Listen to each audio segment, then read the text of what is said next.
McGarrity? Yes. Hello, hi, my name is Stefano. I am an ISS student. Oh, thank you. So, what's the course about? What is the course about? It is an introduction to public speaking. So it is about public speaking, and it's an introductory course. So it doesn't presume a lot of public speaking skill in advance as a prerequisite. And it's about just being able to help people understand what's going on in a good speech, how to compose and deliver good speeches, and certainly how to deal with their fear of public speaking. And what are the key terms or key concepts that we're going to learn? Key concepts. Well, I can talk a little bit about key concepts, and then I'll talk about the assignments because they kind of provide structure to the course. Yeah. So the key concepts would be things like the differences between speaking and writing. Yeah. That's important to understand how an essay is not, a speech isn't an essay on its hind legs. We'll talk a little bit about explaining complex information clearly. We will talk about dealing with fear of public speaking, how to navigate that fear. And so those are some of the key concepts. I would say maybe the best way to understand the course is to understand how it's structured in the assignments that we're working on. So it's not just a course in delivery. I can't teach a course just in delivery. It's not just avoid saying I don't know how to teach 10 weeks on don't say So what we're going to do is we work up and perform 3 separate assignments. So the idea is those assignments provide structure to the course. There are certain skills embedded in those assignments that we want to work on. So we'll start off with an impromptu speech, which is sort of a basic argument model. And as we get ready for that, we'll talk about coming up with content for it, arranging that speech, practicing it, thinking about delivery, and then people will perform that impromptu speech. Then we reset with another speech, an informative speech. It's more complex. It's got more moving pieces, but we'll again go through the same process of coming up with content, arranging it, style, practicing in delivery, and then have them perform that speech. And then we end with a persuasive speech. Again, different skills, so but the process is in many ways the same. So that's kind of what the class does. We move from these simple, I wouldn't say simple, I'd say elemental speeches that have a few key skills embedded in them. We build up to them, perform them, and then we move on to the next one with more complex bits and pieces. You know, I'm actually not too sure if I know what speech means. If you know what speech means? Yeah. Well, for our purposes, for a class in public speaking, it's not a class in linguistics, it's not a class in the history of speech, but if we're talking about speech, we're talking about those moments where you have to provide structure and organization to the oral expression of ideas. So it's not, I think sometimes even in this class we'll talk about speeches, but some people get sort of their head wrapped around speeches as this thing, right? Like it's a wedding, it's only a wedding toast. Not that. In some cases we could talk about presentational speaking. For some people that kind of reduces the apprehension. But the idea is what we're working on are opportunities to organize your thoughts and articulate them clearly. So the impromptu speech. Is it a speech? Well, yeah.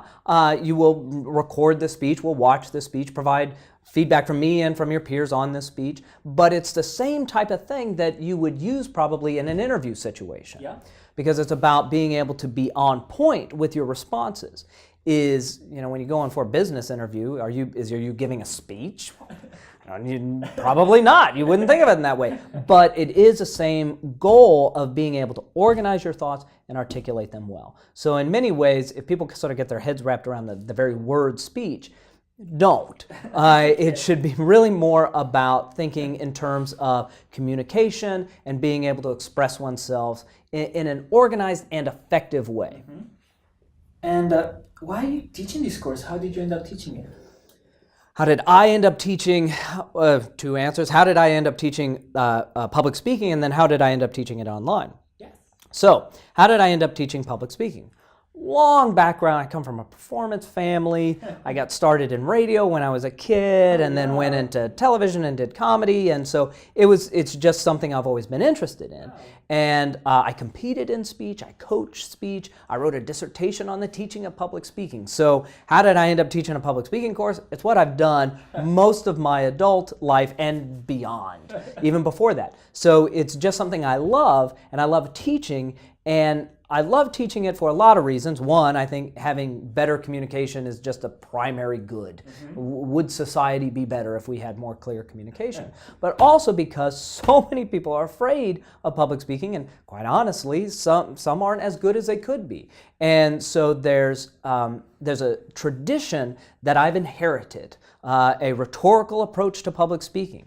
And it has benefited me so much. It has changed who I am as well as how I think and how I communicate. And I know after having run this so many times, and I've taught it a lot, it can be transformative. It can be emancipatory for people who take it. And so why do I teach it? Because it's fun and because it can really make a difference in people's lives. And I say that not because like I'm a magnificent instructor. How lucky you are to have me. Not at all. I am an inheritor to an excellent tradition that systematizes how to study speech and become better at it.